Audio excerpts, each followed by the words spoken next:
Every year, hundreds of people are killed in the U.S. when their smaller cars slide under bigger trucks. This is known as an underride crash. John Krios looks at the design flaw that creates this risk on the road and how it can be fixed.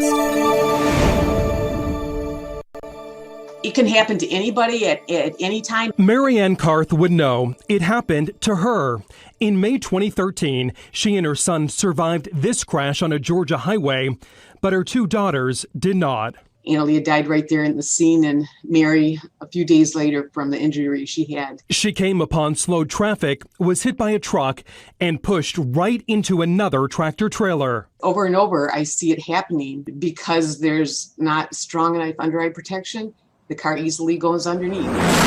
These so-called underride crashes involving large trucks have claimed an average of 219 lives every year between 2008 and 2017.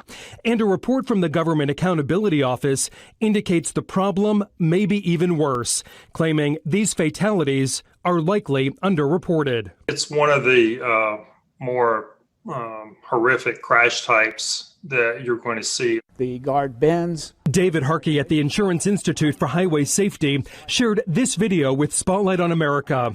It shows what often happens, rear impact guards failing in a crash. For a number of years, we have pushed for stronger regulation for rear underride guards. Manufacturers have made strides in improving those guards since this testing in 2011. Take a look here. The newer guard in the bottom frame shows it doing a better job stopping the car than the older one above, allowing things like the airbags and crumple zone technology to deploy. But there are still millions of existing trailers with the weaker guard on it. Safety advocates are working with members of Congress on new legislation. It would require trucks to have the new and stronger rear guards and also front and side guards. Similar legislation in the past has failed to move forward, in part because of opposition from trucking groups.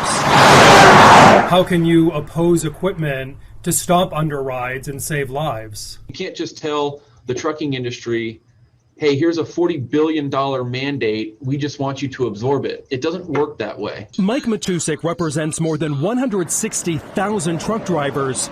He says his group supports proposals to require tougher underride guards on the backs of new trailers, but not on the sides or front.